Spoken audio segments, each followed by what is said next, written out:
The opposite of nature is impossible. How our adversarial relationship with life undermines even our best intentions.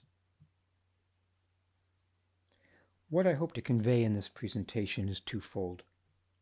The first is that humans in contemporary society view nature as an adversary to be brought under our control, usually through suppressive and destructive means. We draw the technical swords from our sheaths and fight a never-ending and fruitless battle against the very forces that support and nurture us. This adversarial posturing, unfortunately, undermines our very best intentions, from our battle against hunger to our war against degenerative disease. But as visionary mathematician and designer Buckminster Fuller observed, the opposite of nature is impossible.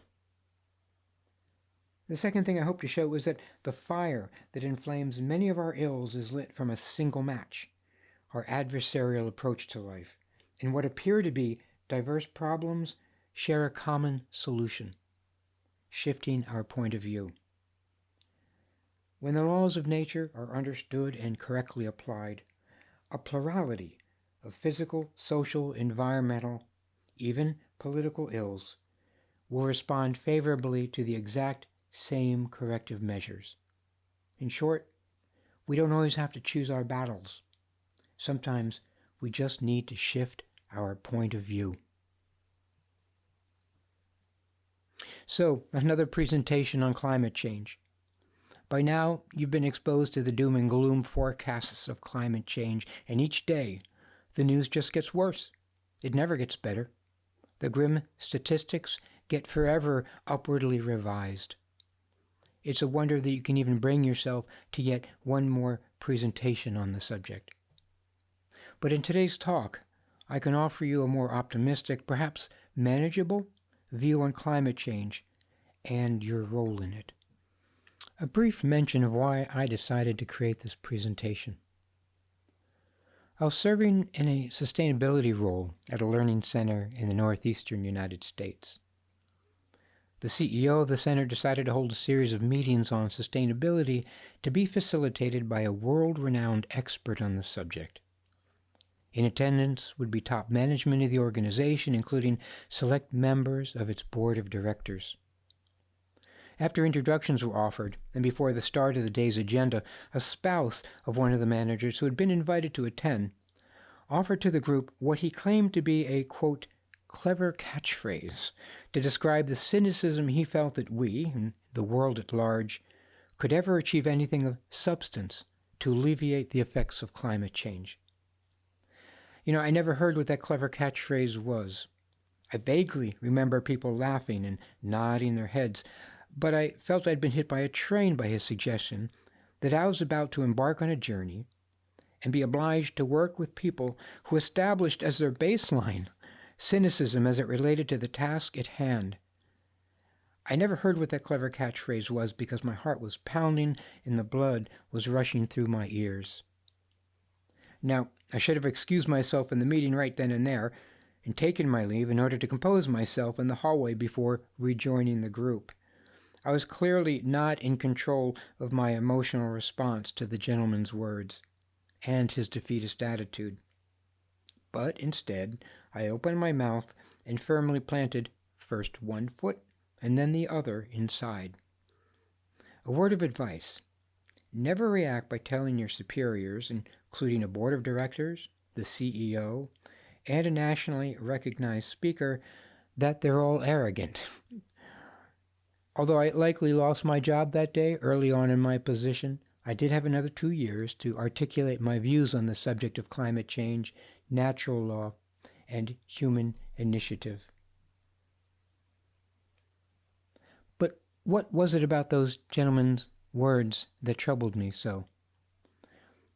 There was a degree of cynicism that absolutely blindsided me. But in the words of that great philosopher Colbert, Stephen Colbert, cynicism masquerades as wisdom, but cynicism is a self-imposed blindness. You put the blinders on yourself to protect yourself from a world that you think might disappoint you. Be a fool. Believe things will be good. And here's the thing about cynicism. It's a self-fulfilling prophecy. Now, it's more likely that the challenges seemed too daunting for the gentleman and he wasn't simply up to the task. And that's a feeling shared by many people, including myself at times. But cynicism is a luxury of thought that we cannot afford at this time. As has been oft repeated, we are the first generation to feel the impact of climate change, yet we are the last one that can do something about it. Perhaps there's also a lack of faith that we can create the technology in time, but again, here's the thing.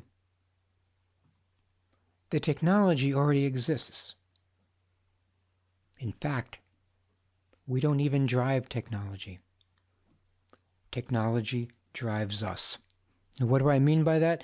Let me provide two examples.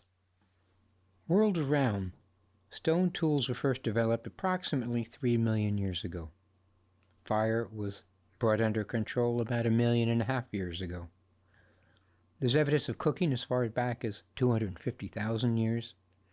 Agriculture was first developed about 23,000 years ago.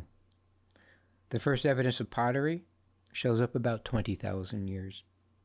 The domestication of animals was thought to begin around 11,000 BC, and metal tools were first forged in 4,000 BC.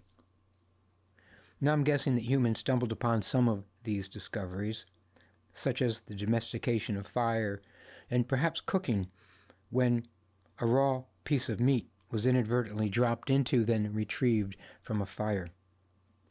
And while development of these arts, agriculture, the domestication of animals, the development of pottery and shelters, required individual and even group initiative, is there a force at work that's larger than any one person or tribe? It seems that world around, these discoveries evolved at roughly the same time without evidence of human contact between groups. Indeed, in most cases, it would have been impossible. And then there's the principle of precession. During its first weeks of formation, a chick is provided with all the nutrition it requires inside its shell. As it develops, though, it eventually exhausts its supply of nourishment, or fuel. It begins pecking feverishly in search for more, thus creating an opening in its shell and giving birth to itself. This is what Buckminster Fuller describes as precession, when animals, seemingly inadvertently, but by nature's design, are provided for in all stages of development to ensure not only their individual survival, but the survival of the species. Now, humans, too, are included in this elegant design. Like that chick, we also find ourselves inside our shell with dwindling resources, specifically centuries-old combustion-based technologies that have not only outlived their usefulness, but today degrade all forms of life. And, like that chick, we have been led, again seemingly inadvertently, but by nature's design, to the next stage of our evolution, the discovery and development of unlimited, clean sources of power. But unlike that chick, we're not compelled to leave our shell and embrace this next stage of growth. We can actually choose to remain inside with dwindling resources. Why? I suspect it's because of our semi-divine nature. That is, we are both blessed and cursed with the ability to exercise free will. As humans, we find ourselves operating at a level of consciousness above that of the lowest forms of life, which live out their lives in predictable and easily recognizable fashion, but below what R.J. Campbell describes as the spontaneous exuberance of the angels. What this means, among other things, is that of the 1.25 million species of animals on this planet, humans are the only ones capable of self-destructive choices. We're that smart. We're that clever. But this freedom to act, even on our worst impulses, is a condition necessary for our personal and social growth, and we rise and fall by it daily as individuals and as a society. The environmental challenges set squarely before us today are not technological in nature, but rather social and spiritual. What has caught us by surprise is the explosion of new technologies and the acceleration in the development of them, beginning with the Industrial Revolution. Here we have two photos, and if you'll notice the smokestacks in both indicating the same position on the road, but photos taken 50 years apart. On the lower left-hand side is a gentleman with a horse and buggy, the technology of which went relatively unchanged for thousands of years. But in 50 short years later, we transition from 1 horsepower to 32 million horsepower Saturn I booster that launched the astronauts to the moon. Again, only 50 years later. Specifically, we were for the good part of this time unaware of the nature of side effects of these technologies. That is to say, it was a lot easier burning coal than understanding the science behind it. Some of these side effects include 570 billion pounds of municipal waste produced in the United States each year. 4 billion pounds of toxic chemicals released into the atmosphere. 2 trillion pounds of livestock waste, laced with antibiotics, hormones, and chemicals, are dumped into our waterways and applied to our land. Each of us carries an average of 700 industrial chemicals within our bodies. 40% of U.S. waterways fail to meet minimum clean water standards. Over 70% of all biodiversity on the planet has now been lost. The Environmental Working Group commissioned 5 labs to examine the umbilical cord blood of 10 babies and found the presence of 232 synthetic chemicals. Now, this is the umbilical cord blood. These are the building blocks of our children. Some of these chemicals included BPA, which is a hormone disruptor, TBBPA, which is found in computer circuit boards, synthetic fragrances used in cosmetics and detergents, chemicals from common household cleaners. Looking back over our shoulders at the entire span of millions of years of human evolution, it was but a little over 50 years ago when scientist and writer Rachel Carson introduced us to the science of ecology, that branch of biology dealing with the relations and interactions between organisms and their environment. The idea I want to express here might at first seem contrary to common sense, but understanding what I'm about to suggest will likely turn your assumptions about climate change and how to mitigate its effects upside down. Think of what I am pointing out as uncommon sense. There is, in nature, no such thing as side effects. They simply don't exist. All effects in nature are main effects. No side effects at all. And this is really good and hopeful news. Allow me to explain this in a bit more detail. The myth of side effects. Now, everything created by man first exists as a universal principle, which is perfect in nature, but imperfectly worked out by humans. Our present-day technologies are based upon natural principles, but they're imperfectly worked out by us, and I'll provide examples of this. Now, these technologies are easy to recognize because they produce what we mistakenly view as side effects. Climate change is the accumulation of side effects from our imperfect technologies. And I don't mean to reduce climate change to such a simplistic formula, but I believe that there's truth in this. Climate change is simply the accumulation of side effects, so-called side effects, from our imperfect technologies. So we have to perfect our technologies. And in truth, we are.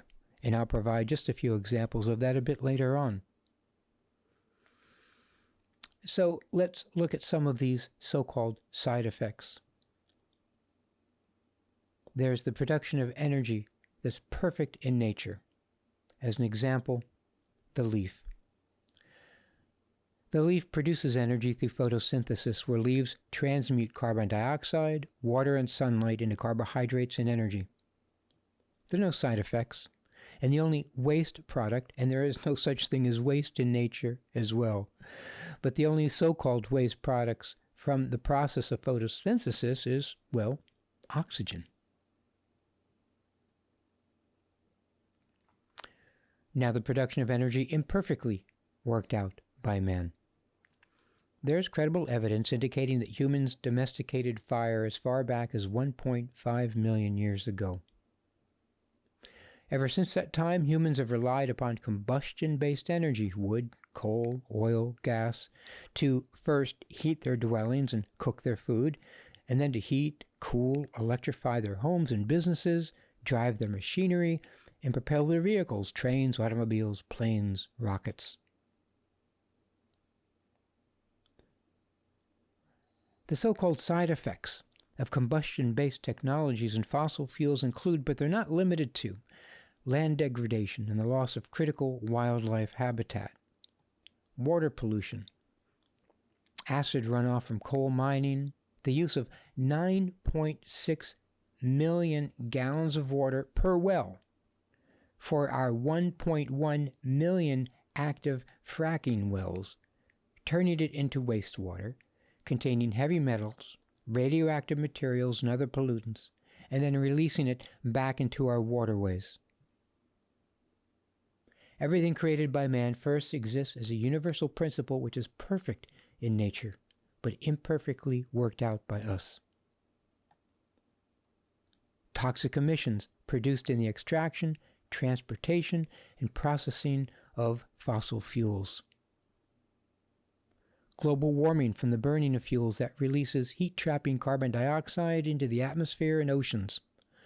Coal-fired power plants that generate 40% of the mercury emissions in the United States, as well as 2/3 of U.S. sulfur dioxide emissions, which contribute to acid rain. Ocean acidification, disrupting its entire food chain, loss of species, and decimating its habitats. And the emissions from cars, trucks, trains, boats, planes.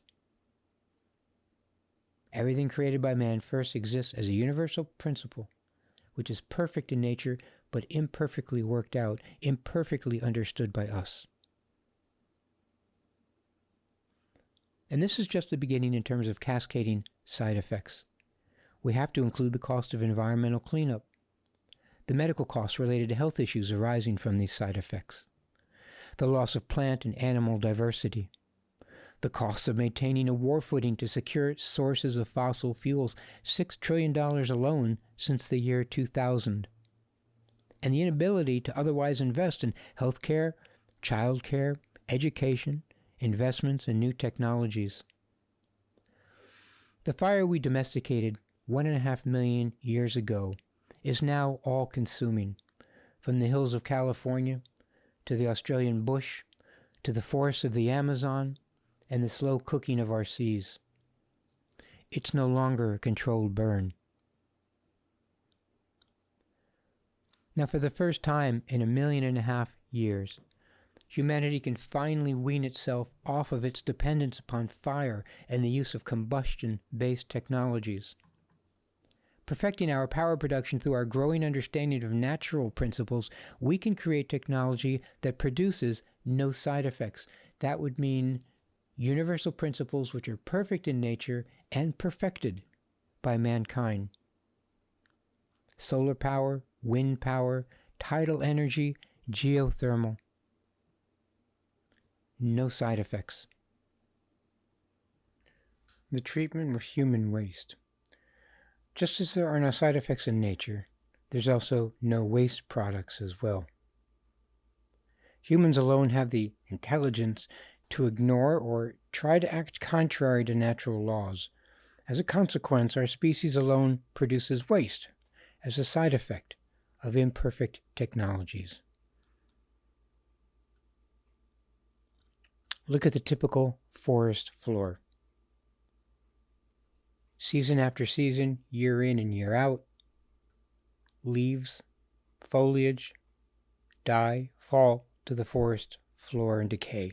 Twigs, branches, trunks, all flora, including all fauna, from microscopic animals to the larger species of mammals. They'll die, they'll decay, they'll be recycled, they will feed into the life system. Death begets life. No waste, no side effects. Treatment of human waste. In wastewater, again, we're employing natural laws that are imperfectly worked out by man. An Associated Press investigation found that more than 270 million pounds of pharmaceutical compound residue is dumped every year into American waterways, many of which serve as drinking water for millions of citizens. Most of the drugs we consume pass through the body unused and are discharged into our water system as well. Many of the more than 4,000 prescription medications used for human and animal health ultimately will find their way into the environment, from antibiotics and anticonvulsants to antidepressants, mood stabilizers, sex hormones.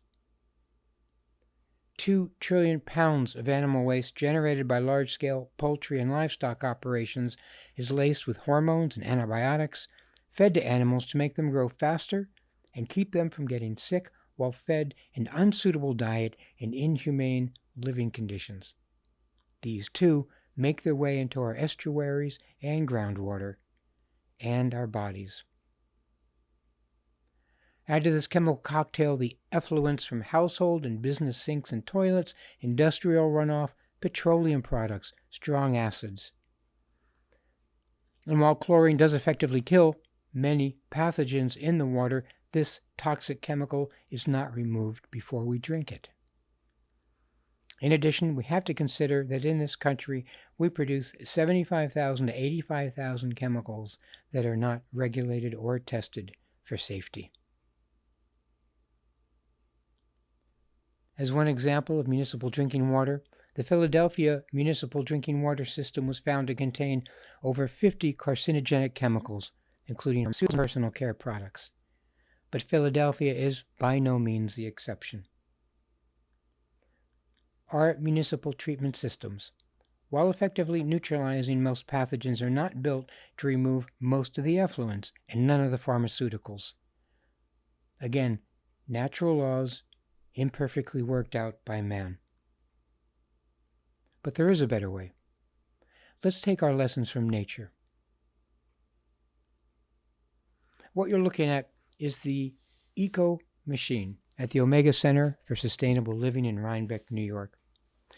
The Eco Machine is a natural water treatment system, and it is an example of universal principles which are perfect in nature and perfectly worked out by man. Now, this system is designed to purify up to 57,000 gallons of what we commonly refer to as wastewater, water that flows from Omega's kitchens, showers, and toilets. What you see is a photo of 4 cement bases, each measuring 50 square feet. These basins receive the wastewater, and instead of being filled with soil, they are filled in instead with gravel. Planted in the gravel are bulrushes, cattails, sedges, along with whatever seeds that birds and the wind deposit over time. Instead of drawing its nourishment from soil, these plants will begin the process of breaking down the wastewater and pulling out the nutrients. In short, within 36 hours of having flushed the toilet, through a system of artificial wetlands and an indoor lagoon of tropical plants, the water is purified back into its natural state without the use of chemicals of any kind, simply with the introduction of bacteria found in nature. This water is then reintroduced into the underwater aquifer from where it was initially drawn. The hydrologic loop is complete, in full respect and in recognition of natural law. Having heard reports that cattails in the wild were known to pull some chemicals out of the lake and pond water, I worked with the Carey Institute of Ecosystem Studies to conduct a test on the wastewater entering the Eco Machine. We tested for the presence of 17 pharmaceuticals and personal care products, among them 7 varieties of antibiotics, antidepressants, anti-seizure medication, acetaminophen, ibuprofen, D-tylosin. Of the 17, we found 16 entering the system in detectable amounts. Halfway through the natural water purification system, they could no longer be found. Perhaps the plants had drawn these chemicals out of the water. Perhaps they had broken these drugs down in a more elemental form. Further study was required to learn the fate of these chemicals, and that work is being done at other similar systems. But these chemicals were effectively removed from the water and would not re-enter the aquifer. Another photo, the indoor lagoons, where the water purification continued over a 36-hour period. And that's yours truly on the lower right-hand corner, teaching a grade school class on biomimicry. So let's look at diet and the myth of side effects. Our entire approach to food and diet is based upon an unquestioned assumption that undermines our health. Even so-called authorities on nutrition misunderstand one of the most fundamental aspects about diet and health. We, humans, have evolved over hundreds of thousands of generations under conditions of natural sunlight, pure water, and unadulterated whole foods. Environmental influences that range over such a vast span of time has shaped us, both inside and out, like the hands of a master sculptor. The very essence of who we are has been defined by that relationship. Any deviation at all from this natural order invites a measure of stress and, eventually, disease. We need to recognize that all animals, in their natural habitats, evolved with foods perfectly suited for their needs to maintain health and natural resistance. Bees have their nectar. Deer have their browse. Birds have their seeds and berries. Unlike humans, every single food an animal eats in the wild is completely suited for it, benefiting it in countless ways, and most importantly, harming it in none. That's to say, there are no side effects from the foods that animals eat in the wild. Now, the modern dietary approach is to justify eating a food because it contains perhaps one or two ingredients considered to be essential for our health. As an example, meat. Meat, as you know, is recommended for its protein. Simple enough, but is that oversimplification? As with all foods recommended for human consumption that are not really suitable for health, meat comes with its own list of side effects. Overcooked meat. HCAs, PHAHs are chemicals formed when muscle meat, including beef, pork, fish, poultry, is cooked using high-temperature methods. In lab experiments, HCAs and PAHs have been found to be mutagenic. That is, they cause changes in DNA that may increase the risk of cancer. So that's overcooked meat. What about undercooked meat? They found the presence of E. coli, salmonella, listeria, trichinosis, or toxoplasmosis infections. Then there's eating too much meat. It contributes to type 2 diabetes, coronary heart disease, stroke, and certain cancers. So the advice is, don't undercook your meat, don't overcook your meat, don't eat too much of it. Now, does this sound like suitable food?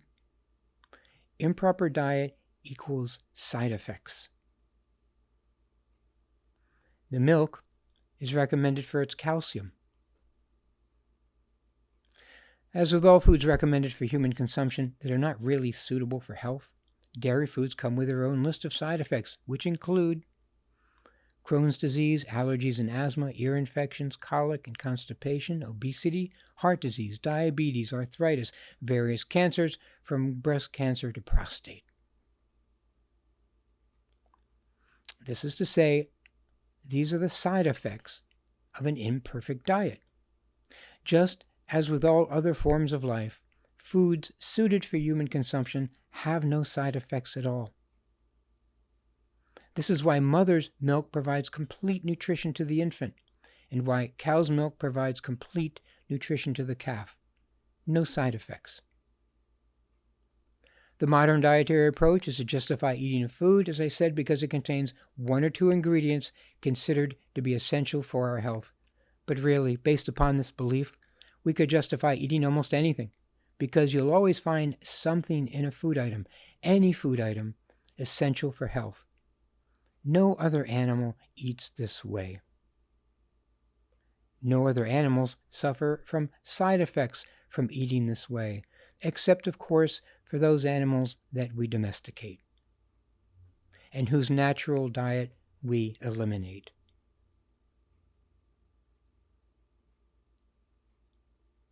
Annual expenditures on treating heart disease are on track to reach $800 billion by 2030, which doesn't take into account over $275 billion annually on the indirect costs of heart disease, such as lost productivity, which puts us over $1 trillion annually for that one lifestyle choice alone. Add to that projections for treating type 2 diabetes, projected to cost $500 billion this year alone. And throw in for good measure the $2.3 trillion spent annually by our healthcare system. Domesticated animals experience the same rates of degenerative disease and illness. Now, it's now common knowledge that many of today's leading and expensive health problems can be slowed, halted, even reversed through dietary and lifestyle changes. These illnesses include obesity, type 2 diabetes, heart disease, hypertension, and many forms of cancer. Smoking and the excess consumption of alcohol, refined sugar, dietary fats are behind millions of chronic and acute illnesses in the United States each year. And the cost of treating these illnesses is crippling, physically, emotionally, and financially. Such are the side effects of foods ill-suited for regular human consumption. Natural laws that are perfect in nature, but imperfectly worked out by man. As we select foods perfectly suited for human consumption, a plurality of illnesses will respond favorably to the exact same corrective measures, and they will begin to diminish across the board simultaneously. Nature is beneficent. Nature is forgiving. Nature possesses remarkable self-healing mechanisms. It is always trying to mend, despite our best efforts to inhibit it. Humans are analytical. Nature is not. Physiology, botany, physics. Like taking a hammer to a rock, we shatter our world into pieces and study the individual shards. Chemistry, biology, nutrition. We compartmentalize because in order to study a subject, we must distinguish it from all else. But these are arbitrary boundaries that we set for the sake of simplicity in study. We do the same with our personal and social problems. Degenerative diseases, industrial pollution, problems associated with modern agriculture and human health. We regard them and treat them as distinct, independent concerns. But again, the borders we construct around our ill-defined problems are also artificial and arbitrary. These are mental, not physical parameters that we can adjust at will.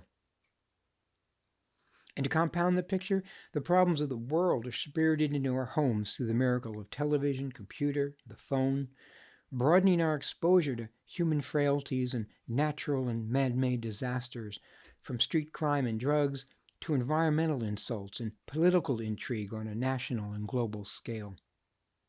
Personally, I'm then besieged with requests for financial support from foundations seeking to address specific concerns, from the American Cancer Society, American Lung Association, Alzheimer's Foundation, to special interest groups defending rainforests, dolphins, and whales. I then carefully select my concerns, choosing perhaps one or two causes where I can place my efforts and make a donation now and then, letting the others slip uneasily into the background noise of my life. For me personally, it's not so much that any one problem seems insurmountable, but that all of them together can feel overwhelming. The good news is that although we compartmentalize our studies and personal and social problems and draw distinctions between them, the laws governing nature do not. The fire that inflames many of our ills is lit from a single match: our adversarial approach to life, and what appear to be diverse problems share a common solution: shifting our point of view. Natural laws are invisible. They're weightless. They're timeless patterns of behavior.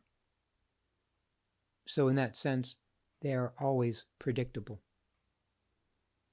Natural laws work in tandem, and they make up just one force that infuses all creation.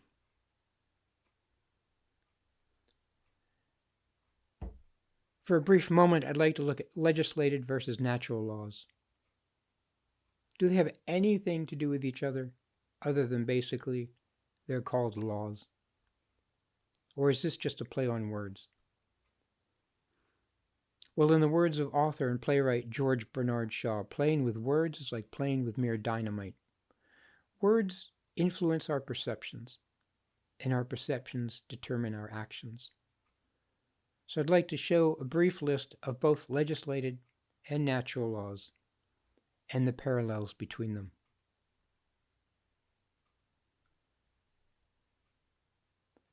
With legislated laws, there is a goal, and it's to establish order through enforcement of law. With natural laws, order is inherent, and we use that order to achieve our goals. It's our beginning point, not our goal. Legislated laws, they're created. They're often ambiguous. Natural laws are not created. They are discovered to have always existed. Written laws are drawn up, they're revised, they're struck from the books. Natural laws are eternal. They never change, but they govern change. Legislated laws can and often are violated. But it's important to appreciate that it is impossible to violate natural laws. But when these laws are ignored, misapplied, misunderstood, they violate us. We then regard them and nature as forces hostile to our well-being. The great misunderstanding. Legislated laws are subject to the political winds of change and people's whims. Natural laws are not affected by public sentiment. And finally, legislated laws are adversarial in nature, coming from the Greek adversus, meaning to be against. Natural laws represent a non-adversarial system of order.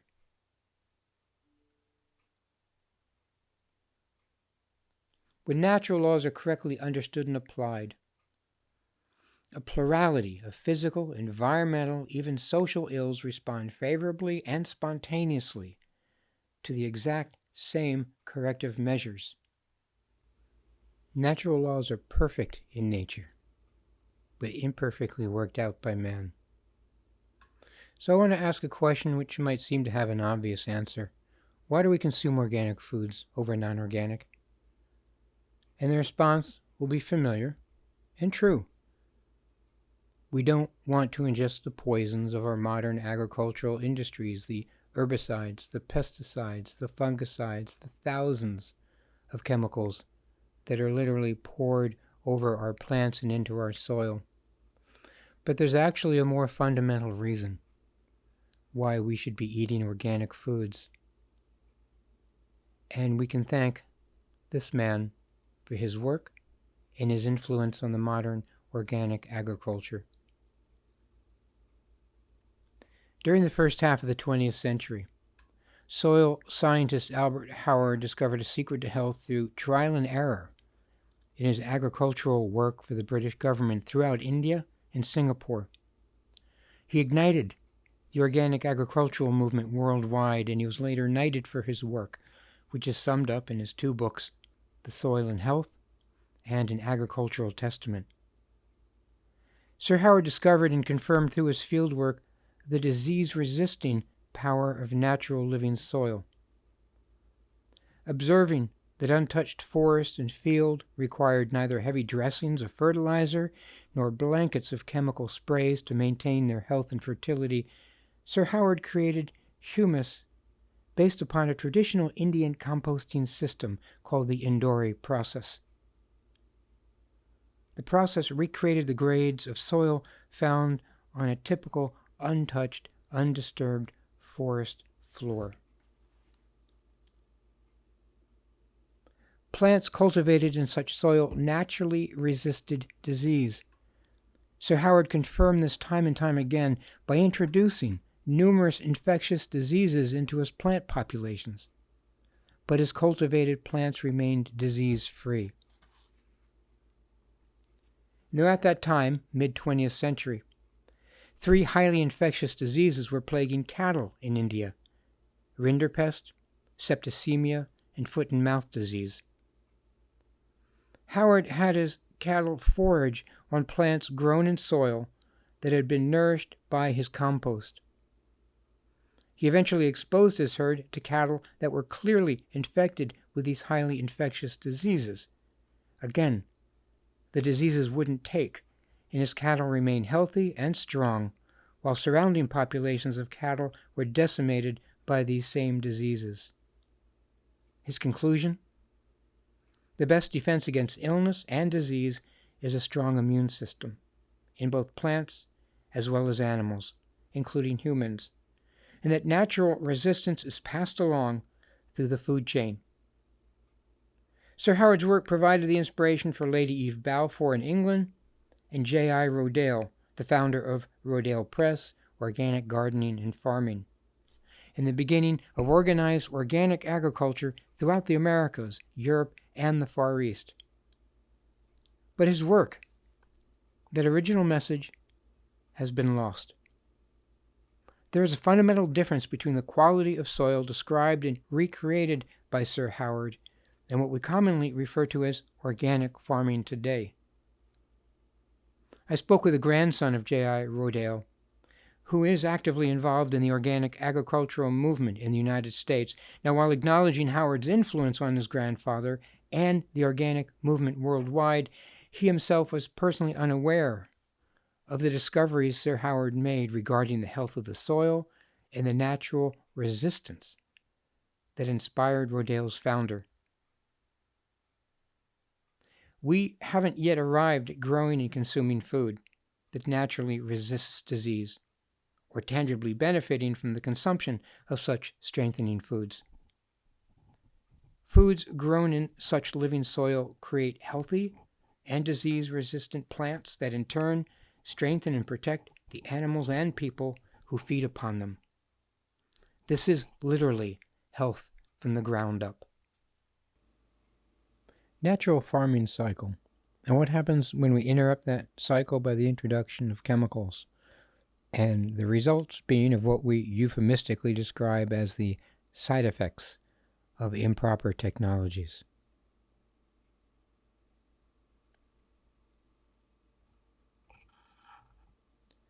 I wanted to study the effects of conventional agriculture on a region, any region, of the United States.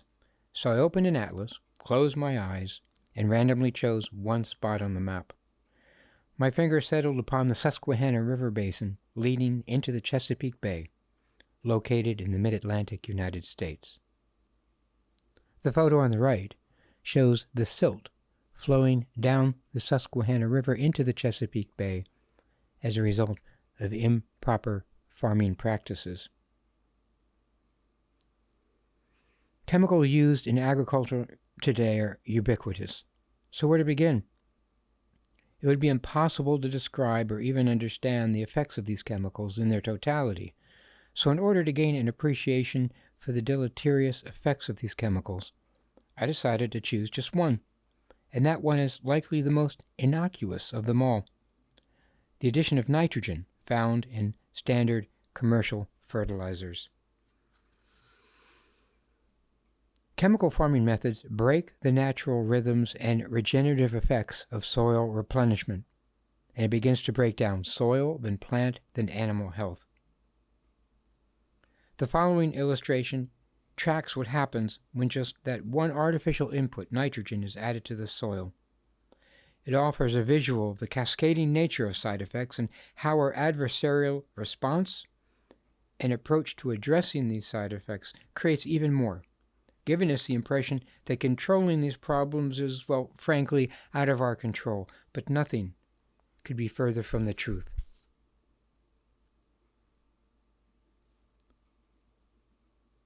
So what happens when you take that natural farming cycle and you introduce, say, just nitrogen in the Susquehanna River Basin near the Chesapeake Bay? The first level of side effects includes a drop in organic matter, which releases carbon into the atmosphere, killing off of diverse soil ecology, which lowers the quality of nutrition for the crops, and I'll return to that later. The contamination of underground aquifers, the killing off of the striped bass population, blue crab population, oyster beds, also bottom-dwelling sea life, including shrimp, an increase in algae blooms. Nitrogen causes the nitrification of wells, which causes blue baby syndrome in infants, which is a heart defect, and nitrosamines in adult digestive tracts. And also, nitrogen is the largest contributor to the atmospheric gas N2O, or nitrous oxide, which has a heat trapping capacity 300 times that of CO2. But that's just the first level of side effects. What happens when this continues unabated? Side effects yield side effects of their own.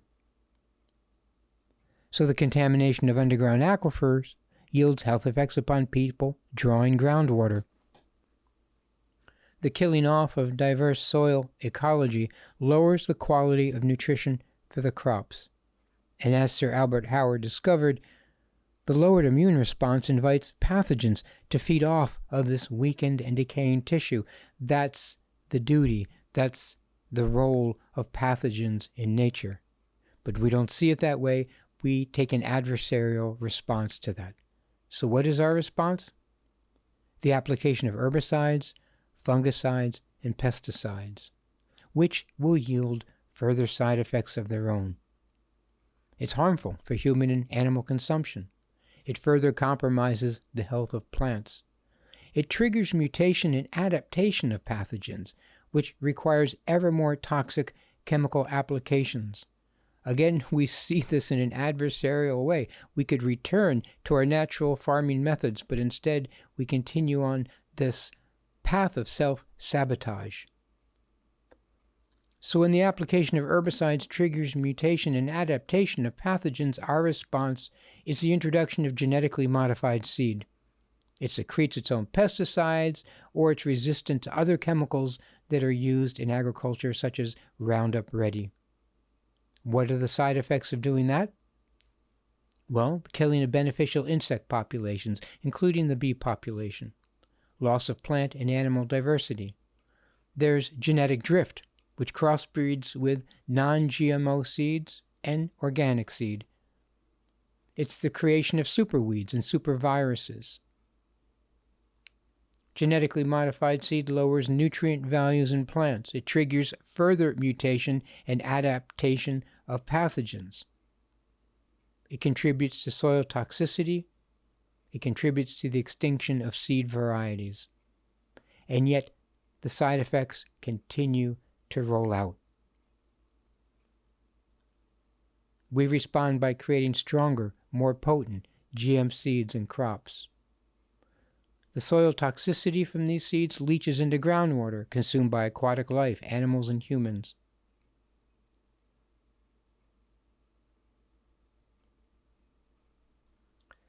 The preceding illustrations offer only a partial listing of the side effects of introducing the nitrogen component in commercial fertilizer in the Susquehanna River Basin and its effect downstream as it drains into the Chesapeake Bay.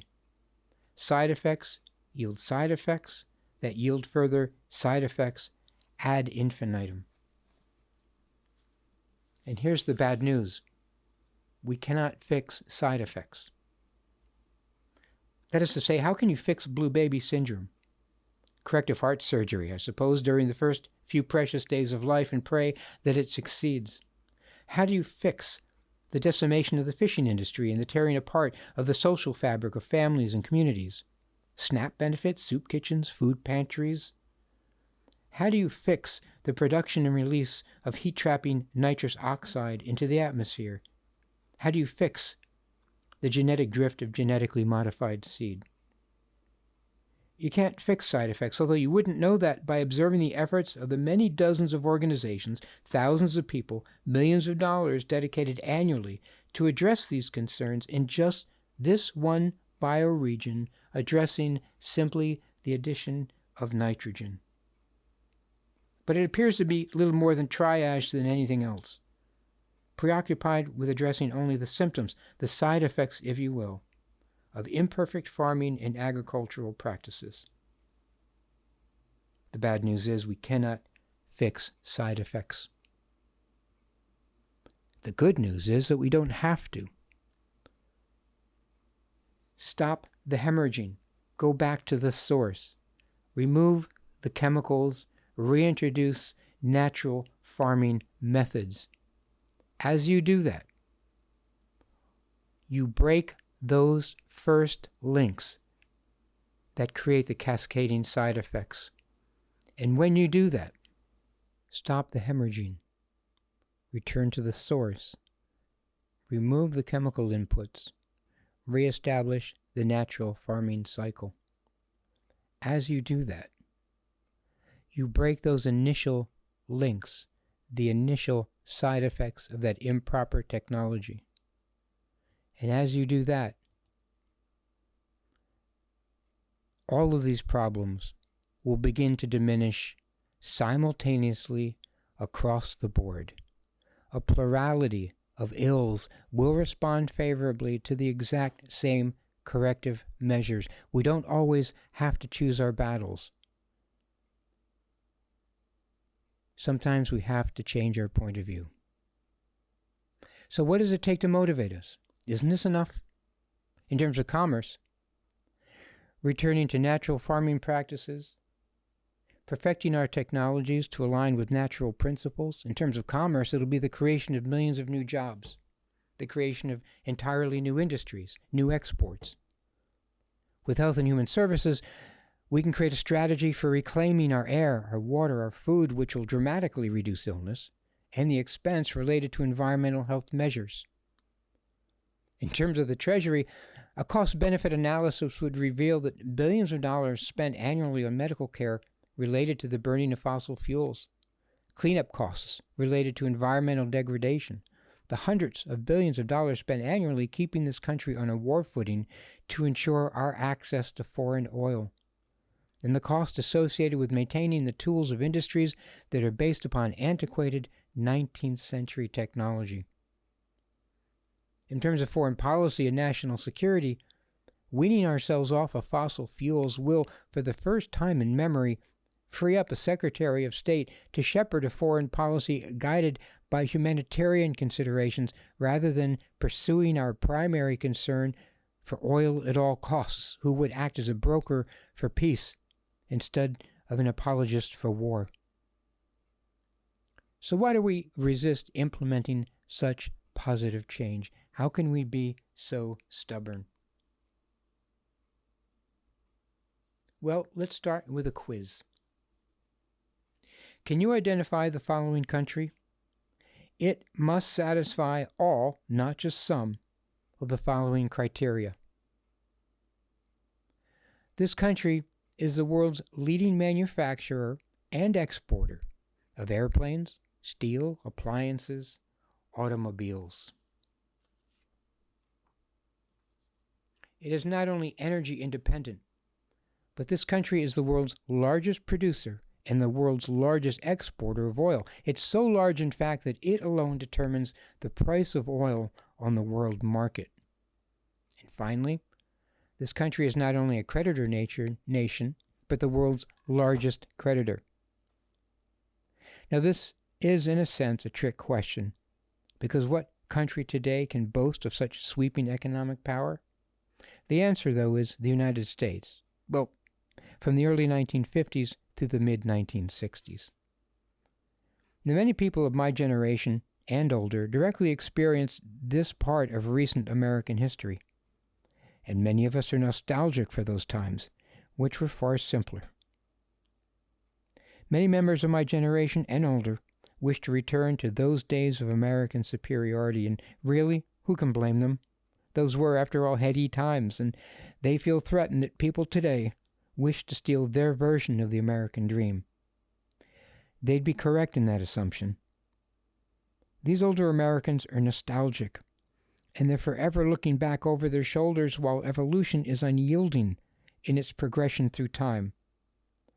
But there's a new version of the American dream, one that embraces renewable technologies that will not only create a wealth of new jobs, but entirely new industries and exports, and will at the same time reverse the decades-long destruction of our soil, water, air, food, and personal health, which will reduce healthcare costs, improve overall quality of life, while curbing emissions that we have given rise to global warming and climate change, which, in turn, as the Pentagon points out, will strengthen national security. Again, the beauty of this is that a plurality of environmental, social, political, and physical ills will respond favorably to the same corrective measures. It would be nothing short of an American Renaissance, and it waits only for our collective will to express itself socially and politically. It's a gift, compliments of evolution, and one that we have yet to accept, and the consequences of not accepting it are fatal. Why do we resist implementing such positive change? Evolution shaped the human brain to be acutely aware of all potential dangers. This is what ensured our survival. This has a profound effect on human perception. It literally shuts off our ability to take in good news. So let me offer you some good news. Let's start with the science of biomimicry. Biomimicry is a practice that learns from and mimics the strategies found in nature to solve human-designed challenges. Here's just one example. Scientists were of the opinion that zebras could not live where they do because it's simply too hot. So they had to figure out why, in fact, they can live there. And the answer was in their stripes. Now, you and I know that we'll wear warm colors, dark colors in the winter to absorb light, and whites, such as tennis whites, in the summer to reflect the heat. So the temperature difference between the dark and white stripes on a zebra can be as much as 10 degrees. So you have a warmer stripe followed by a cooler stripe, by a warmer stripe, by a cooler stripe, etc. Now the air just off the surface of these stripes will likewise be of different temperatures. The dark stripes will create warmer air. The white stripes, cooler air. So you've got warmer air, cooler air, warmer air, cooler air. What this does is it creates a difference in pressure between the air over the stripes, which creates movement, a disturbance, if you will. And what happens is the air then sweeps over the body of the zebra, acting as a natural air conditioner. So in terms of biomimicry, how can we make use of this? So we could apply this technology to, say, buildings, not creating black and white buildings, but buildings with different composites to both reflect and absorb light, which would create a temperature differential, which would create movement of air around the outside of the building, which could be channeled inside of the building for natural air conditioning. Two more examples of biomimicry. It's known that in the United States, approximately 1 billion birds lose their lives each year flying into window panes. The same can be said in Europe. Again, approximately 1 billion birds. But researchers notice something curious in forests. There are many tens of thousands, if not hundreds of thousands of spider webs throughout forests, and birds are known to dart in and out quite quickly between branches and trees, and they never, ever fly into spider webs. The reason why is the filaments of a spider web reflect a certain bandwidth of light that the birds can see, and so the birds quite naturally avoid it. So, for instance, there's a window maker in Germany who's creating windows, and he's inserting in these windows filaments that neither you nor I can see, but they mimic the filaments of a spider web that radiate a spectrum of light that the birds can see, and therefore avoid. Then there's the paper wasp nest. When I'm teaching school children biomimicry, I ask the teacher's permission if I can give the kids some homework. There's always an audible groan from the kids, of course, but then I quickly add that I'm going to give them 20 years to do it. And the assignment is to figure out how the paper wasp creates paper that is windproof and waterproof that you can actually write on, using only their saliva and dead wood. Humans use approximately 300 chemicals in the making of white paper. But paper wasps can do it again with just saliva and dead wood, no new growth.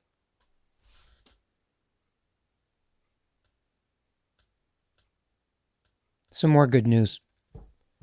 Buckminster Fuller observed that all of life's biological processes on Earth, including those of humans, manage to capture and use 1/1,000,000th of 1% of all the energy that washes over this planet. Folks, we're just getting started. We're still quite primitive. We still have a tailbone to show for it. Enough sunlight falls on the Earth's surface every hour to meet the entire world's energy needs for 1 year. A plot roughly 100 miles by 100 miles in the American Southwest, if covered with today's industry standard 15 to 20% efficient solar panels, could generate enough power for the entire United States. So, okay, we're not going to find a plot 100 by 100 miles, but why not 10 plots that are 10 miles by 10 miles? It's easily achievable. It just requires collective will. Based on a study by the European Solar Thermal Electricity Association and Greenpeace International, technically, it would only take 2% of the solar energy from the Sahara Desert to supply the world's electricity needs. 0.3% would power all of Europe. IBM solar collectors magnify the sun by 2,000 times. The process of trapping the sunlight also produces water that can be used to produce filtered, drinkable water.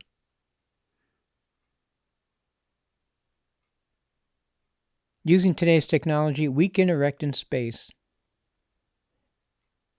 solar arrays that can beam 5 gigawatts back to Earth. Critics of solar energy say, oh, it's great to harness the power of the sun, but the sun isn't always shining. Well, it is. You just need to get above the clouds and have these installations circling the Earth. Again, each one beaming 5 gigawatts back to Earth for our use. The technology exists. IBM has created solar curtains for the home. Close the curtains and power up your home for the day when you go to work. 33-foot wind turbines are being produced that will be able to produce 30% more energy than their 300-foot cousins. In the U.S., wind energy is producing energy equivalent to that produced by 15 nuclear power plants. And it generated 6.5% of the nation's electricity in 2018, enough energy to power 26 million homes. In the United States, the geothermal energy within 2 miles of the Earth's surface, and that's how far we go now for deep fracking of natural gas. The geothermal energy within 2 miles of the Earth's surface is approximately 3 million quads, which is enough energy to provide for America's needs for 30,000 years. That's not a typo. 30,000 years. The quaint Tesla Model S. There's lots of cars being produced, and there'll be more in the near future based upon this concept. Supercharger. The powers the Tesla is solar powered. The graphic to the lower right is quite quaint. From October 2012, there were 5 or 6 charging stations for the Tesla. They were all in California. Well, 6 years later, the U.S. had approximately 57,000 charging outlets and 20,000 charging stations for plug-in electric vehicles.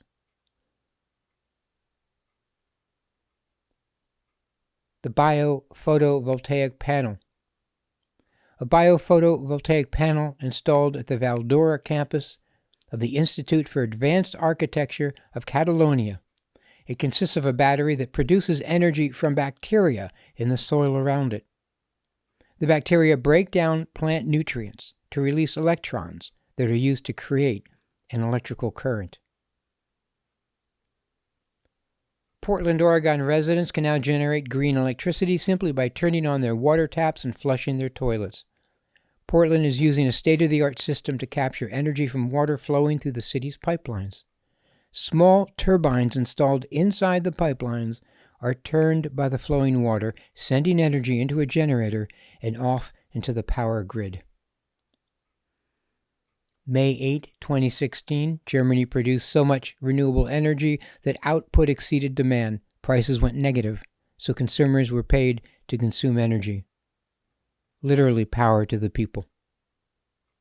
Michigan State has come up with a crystal clear solar concentrator that can be integrated into anything with a clear surface, from your iPhone screen to the windows of your house, to gather energy without blocking your view. Paper-thin printed solar cells could provide power for 1.3 billion people. It requires only an industrial printer to manufacture and are inexpensive to produce. And they've gone from 3% to 20% efficiency in just 3 years. So look, how do we accelerate these wonderful changes, since the technology is already adequate to the task and just getting better and more efficient, and minimizing, if not eliminating altogether, the side effects that cause climate change? Why do we resist implementing such positive change? Buckminster Fuller observed that humans do the right things, but for the wrong reasons. Why? Well, evolution shaped the human brain to be acutely aware of all potential dangers. Fear and our survival instinct, especially during times of conflict and war, have historically accelerated the development of technology, the applications of which would eventually find peacetime use. An example, in 2011, the Defense Department's HTV-2 bomber prototype plunged into the Pacific Ocean, but not before reaching a speed of Mach 20, 15,200 miles per hour. The inspiration for this technology is fear-based, to allow military aircraft to reach any military hotspot on the globe within an hour. Once developed, though, this technology would eventually find peacetime use, and at that speed, an aircraft could fly us from New York to LA in under 9 minutes, while wreaking havoc in our circadian rhythms. We'd also be able to fly medical aid to anywhere on the globe within 60 minutes. We are developing the right technology, but for the wrong reasons. And then there was the benign-sounding space race of the 1960s. On October 4, 1957, the Russians successfully launched the Sputnik satellite into orbit, the first man-made object to circle the globe. Even though Sputnik was only capable of beaming signals back to Earth, its presence in space scared the bejeebers out of Americans, military and civilians alike. We were in a Cold War with the Russians, and their technological superiority was sobering. Americans envisioned Russian missiles posed overhead in orbit. Now, NASA managed to successfully send a chimpanzee on a non-orbital flight in January 1961, but just 3 months later, the Russians again outdid the U.S. by successfully launching cosmonaut Yuri Gagarin into orbit and returning him safely to Earth. The U.S. was feeling the pressure to accelerate its program in order to catch up with Russian technology and perceived Russian superiority. 3 weeks later, it was America's turn to attempt a manned flight. We were to use the Redstone rocket to boost a capsule into the sky. This rocket was initially developed for wartime use, Korean War, and was developed under the tutelage of NASA's Wernher von Braun, who helped develop and build the Nazi V-2 missile. Again, wartime aggression serving as the impetus for rocket development. There were a series of failed test flights, including one where the Redstone managed to lift only 4 inches off the launch pad before returning with a thud. The photo on the right shows another failed attempt. The rocket failed to launch, the flight was aborted, and the purpose of the rockets that you see lighting were to lift what would have been a manned capsule at the top of the rocket up and away from the booster in case it was to explode.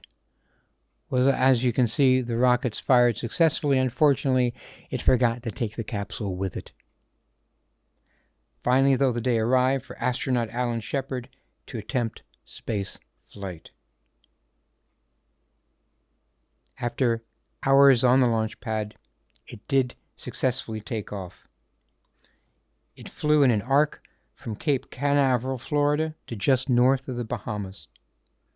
The chutes deployed, the capsule drifted down, splashed into the Atlantic, where Shepard was fished from the water by a helicopter. Now, the launch amounted to only a 15-minute suborbital flight, but it was considered a technological miracle. Shepard found his face on the postage stamp. He was paraded down Lower Manhattan in a ticker tape parade, and just 2 weeks later, President John F. Kennedy stood before a joint session of Congress and committed the nation's resources to sending astronauts to the moon and back before the end of the decade. Now, was the president's commitment premature and overly ambitious? If you were to have asked even those test pilots who were eventually to walk upon the surface of the moon, it was nothing less than science fiction and fanciful thinking. It was assumed to be technologically impossible to land on the moon and return safely to Earth within that frame of time. Policy wonks, researchers, scientists believed the president wasn't actually serious about achieving this goal. Instead, he was simply attempting to bolster America's pride in the face of Russia's achievements. But in the months that immediately followed, 400,000 people in the private and public sectors worked collaboratively on a shared goal. As Buckminster Fuller observed, over 500,000 new artifacts and materials would need to be invented and developed during that time, including materials previously unknown to man. The result? The mission was achieved ahead of schedule. Now, here's the thing. What we as Americans were able to accomplish in those few years was far more ambitious and technologically challenging than the obstacles facing us today in developing and deploying clean, renewable technologies in order to halt the progression of climate change. The technology has, in fact, already been developed. But what was the incentive back in the 1960s? Fear, of course, fear of Russian superiority and domination. We mobilized and developed all the right technology swiftly, but for the wrong reasons. The Cold War technology developed during the space race did find its way into peacetime use. Satellite, television, laptops, telemedicine, the joystick, 3D graphics, virtual reality, satellite navigation, artificial limbs, anti-icing system solar cells, structural analysis software. Can something other than fear create the right incentive for the swift development and deployment of right technologies? The Pentagon even had tried appealing to fear when it declared climate change to be the greatest threat to America's national security, but it fell on politicians' deaf ears. Humans seem unable to grasp the unprecedented notion of extinction of its own species as motivation to mobilize and deploy. One of the ways of learning to see differently going forward is to begin developing the right technology for the right reasons, which is to further the promotion of global health and peace. The fourth thing we need to do is to learn to see differently. We remain creatures dependent upon our five senses. What this means is that once upon a time, we could rely on our senses to save us from approaching dangers, whether it was an approaching storm or an approaching horse and carriage. We'd know enough through sight and sound to step out of the way. But with the Industrial Revolution, with the ever swifter development of technologies in the 20th and 21st century, most of the things that now present danger to our health and our very lives are beyond our senses, our immediate senses to perceive. So we must literally learn to see differently.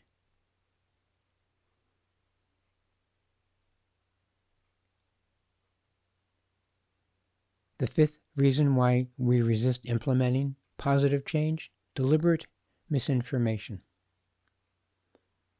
The author on the right, E.B. White, author of Charlotte's Web, Stuart Little, and essays throughout his life. In 1938, a decade before the advent of commercial television in America, was shown a demonstration of its use. And this is what he had to say about it.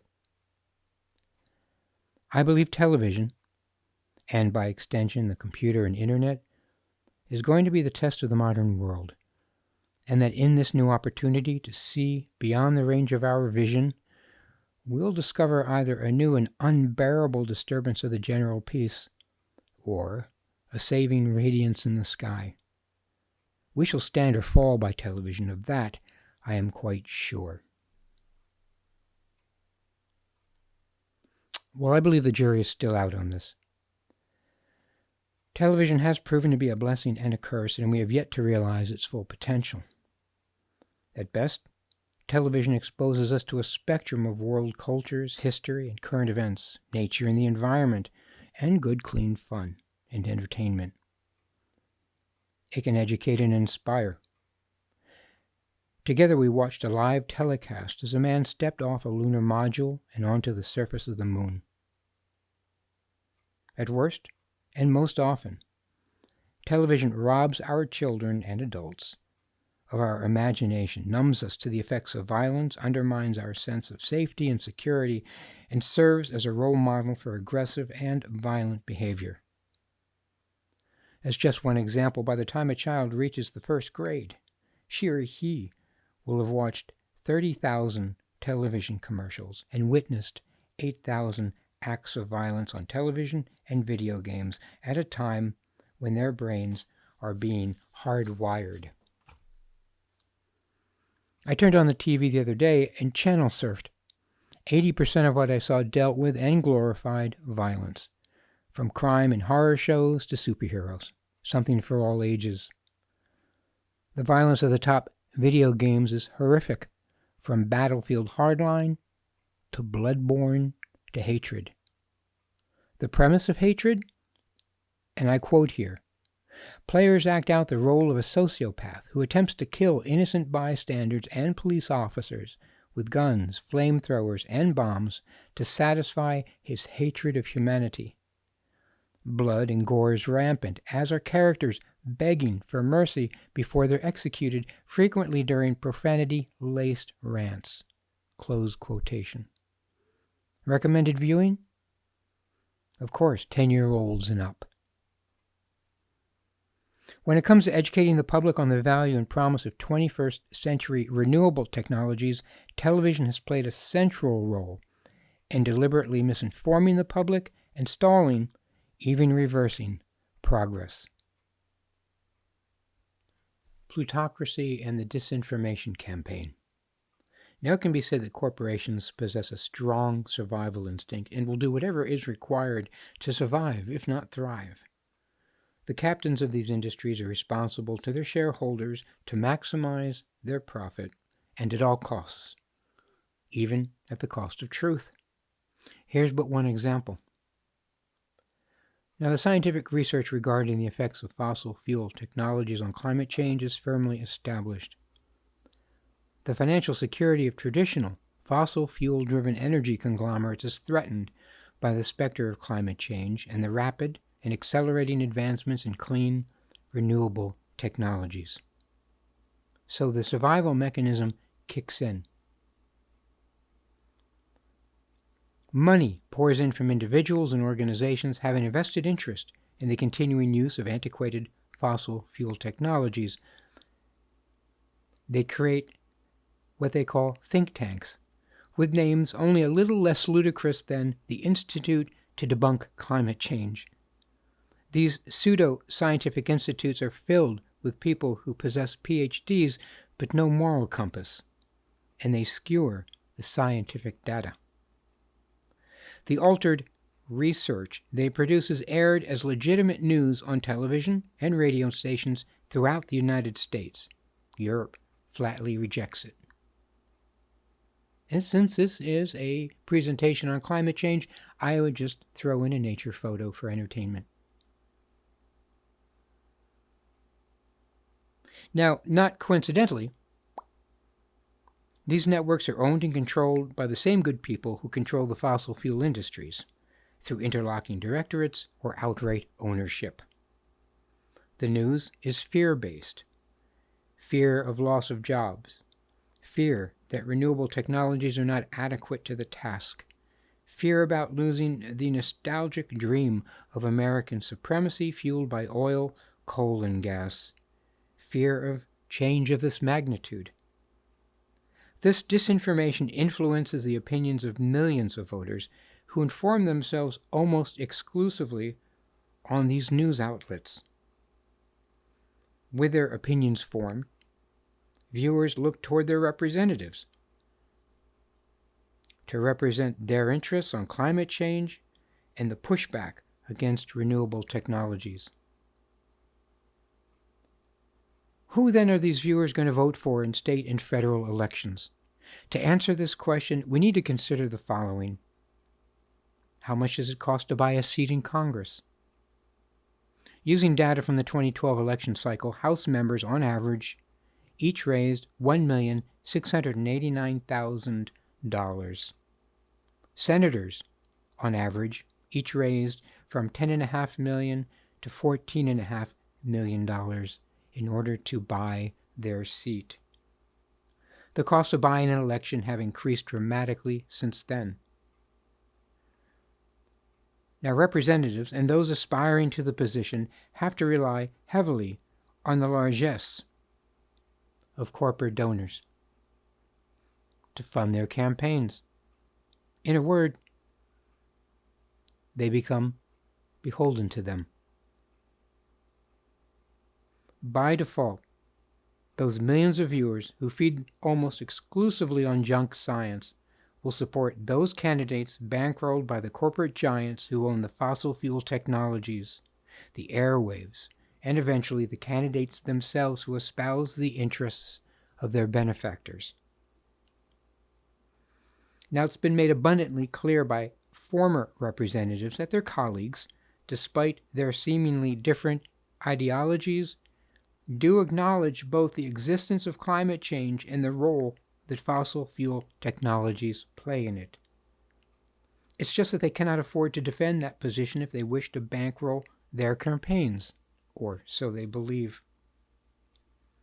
Now, combined with the perfected arts of gerrymandering and voter suppression, the disinformation campaign has effectively undermined American progress in the rapid development and deployment of clean, renewable technologies. The United States stagnates, while virtually all other industrialized countries seize upon these new opportunities, especially China, which spends trillions on renewable research and development, while the United States spends trillions on war materiel.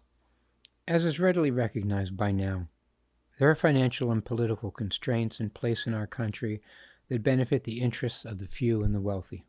It is of fundamental importance to understand that a plutocracy not only owes no allegiance to our government or to any form of government, but that it profits enormously from our misfortunes, from our dependence upon fossil fuels to profiting from the lucrative federal contracts to fight wars over it. The effects of climate change? When we go to the halls of Congress to sound alarms over the disastrous consequences of climate change, what many of our representatives hear is opportunity. Profits to be made from desalination plants, the purchasing of water rights, increased private security contracts, the development and monopolization of genetically modified crops, and increased social unrest worldwide that will require a security response, including war materiel. When we voice our concerns about the high incarceration rate in the United States, do our representatives hear this as a cause for alarm or, again, opportunity? Incarceration is big business. Private prisons are a $5 billion industry annually and growing. Quotas are established to fill the cells. Incarceration lines the pockets of the plutocracy. Misfortune is profitable. So in the end, what is a single person to do? We don't live in a protected bubble, but there are steps we can take to improve quality of life in our homes and businesses, communities, and planet.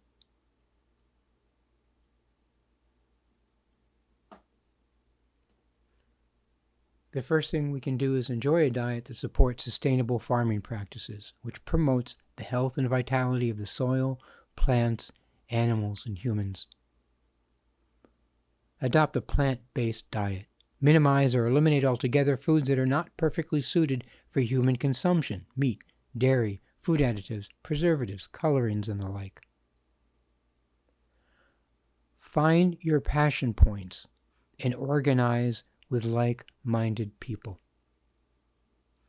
It was Manly Hall who said that a person learns that his integrity as an individual moves most rapidly and successfully in the direction of his own highest convictions. Trust them.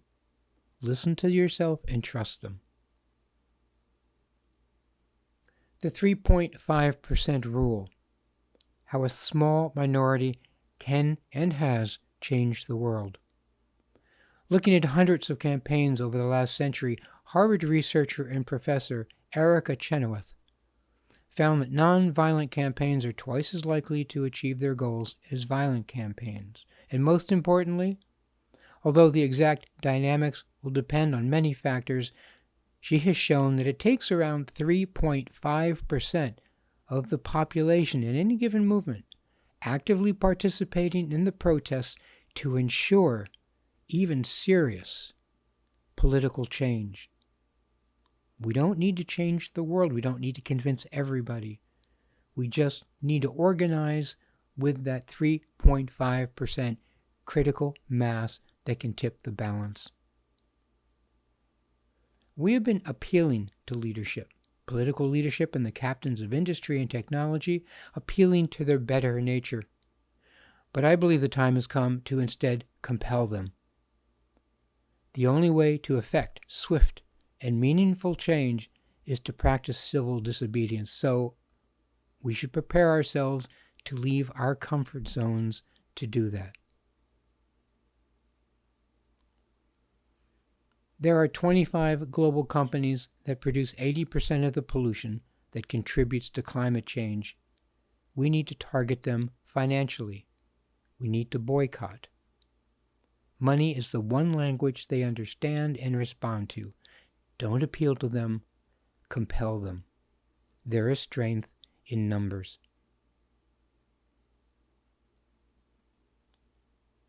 Effect change, even if it feels at first to be of little consequence.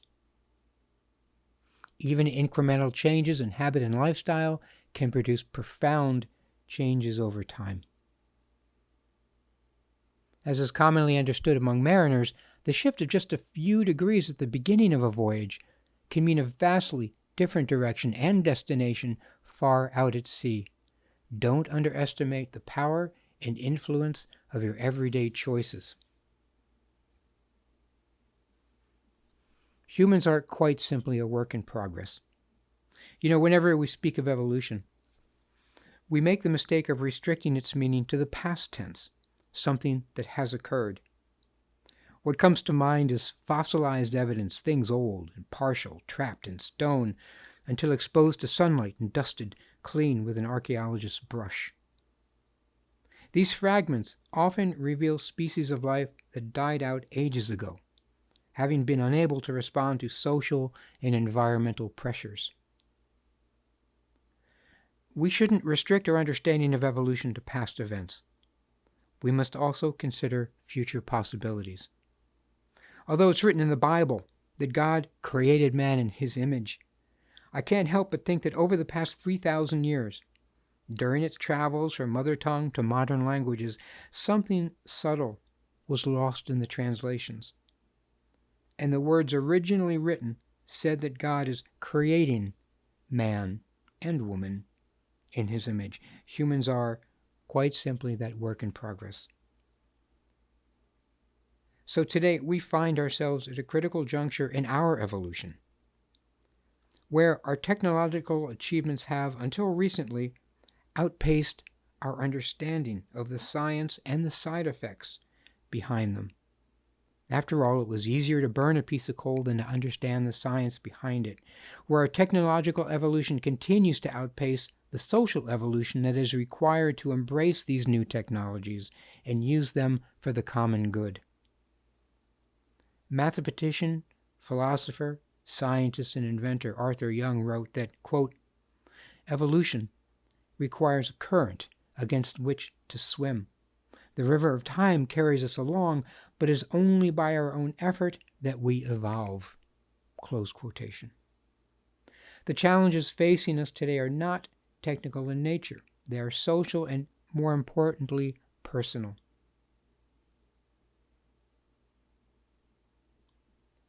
It was inevitable that humans, as an evolving species, arrive at this point in time. The question remains if we will be able to navigate these waters and make it successfully to the other shore, or will our bones and our buildings be reduced to fossilized evidence of a species that chose not to respond quickly enough to the environmental and social pressures we ourselves created. This opportunity for unprecedented technological change and prosperity presents itself to us courtesy of evolution. It's done its part. Now we must do ours.